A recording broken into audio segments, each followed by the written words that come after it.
Hai, welcome back my YouTube channel. Jangan lupa subscribe, like, comment, and share ya.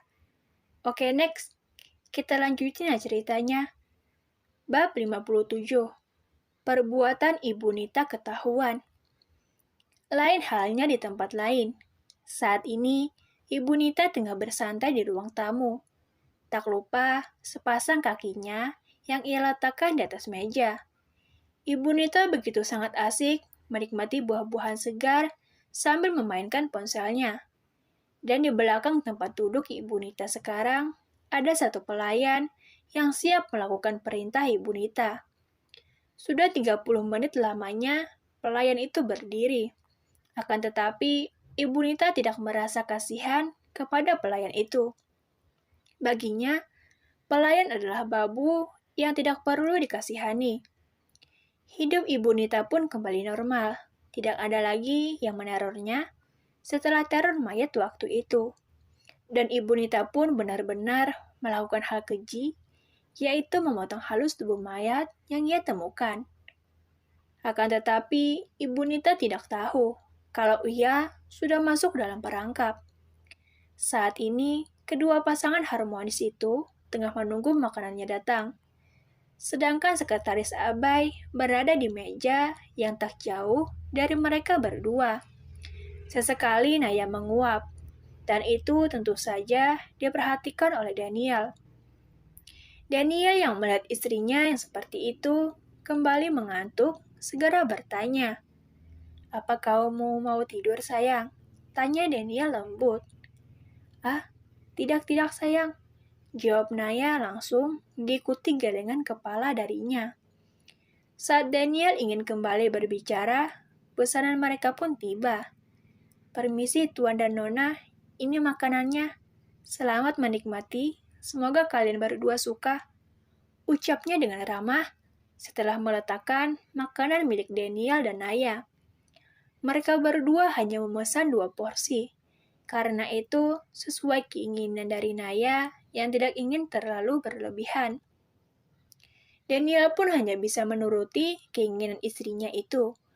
Walaupun sebenarnya Daniel tidak ingin jika istrinya makan sedikit. Sudah tahu kan bagaimana porsi makanan di restoran mewah? Untuk satu orang tidak akan cukup dengan hanya memakan 1 porsi. Terkecuali itu orang kaya yang sudah terbiasa.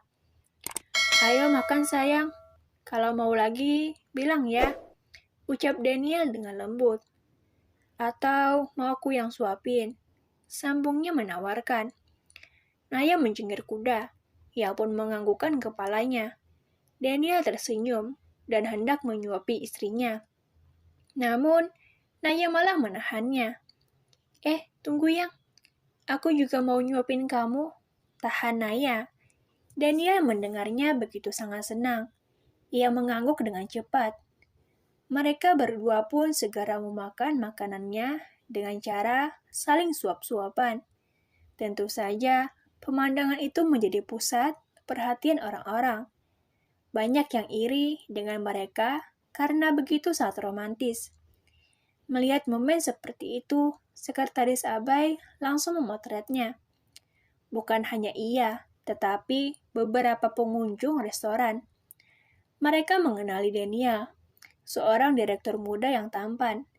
Daniel dan Naya tahu kalau mereka menjadi pusat perhatian.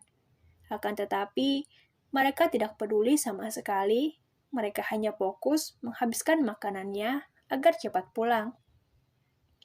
2 mobil hitam bergiringan baru saja memasuki gerbang perumahan elit. Beberapa penjaga yang melihat mobil itu langsung membungkukkan badan. Sekretaris Abah yang menyetir mobilnya kembali menaikkan gas agar cepat sampai ke rumah. Sementara pasangan yang berada di kursi belakang, mereka sama-sama terlelap.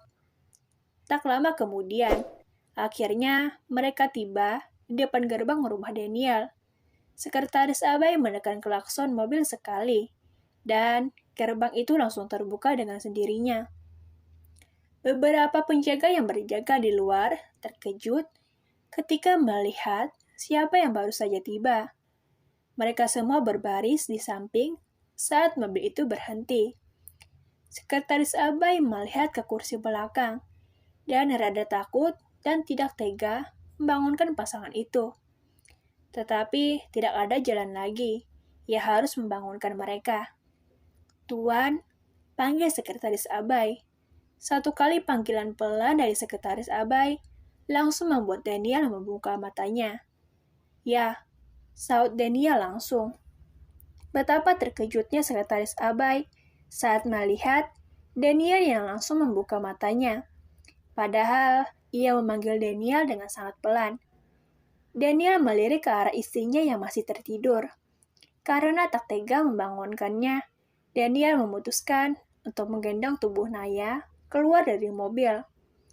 Pintu belakang dibuka oleh salah satu penjaga yang menyambut mereka. Dengan perlahan, Daniel menggendong tubuh istrinya keluar.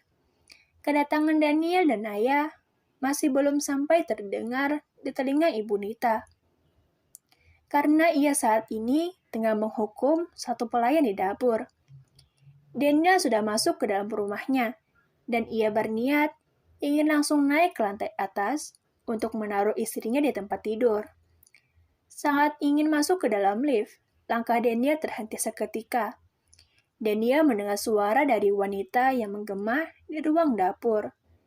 Karena penasaran dengan keadaan di dapur, Daniel memutuskan untuk menaruh istrinya di sofa panjang terlebih dulu, barulah ia menuju ke arah dapur.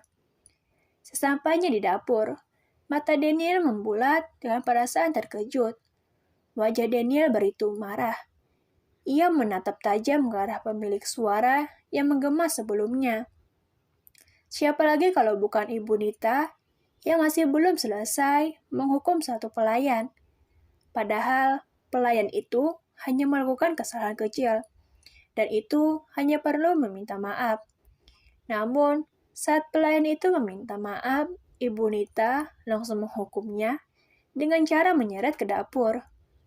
Apa hak Anda menghukum orang-orang saya? Suara itu terdengar sangat marah. Dan Ibu Nita yang mengenali suara itu begitu sangat terkejut. Sampai-sampai nyali Ibu Nita menghilang.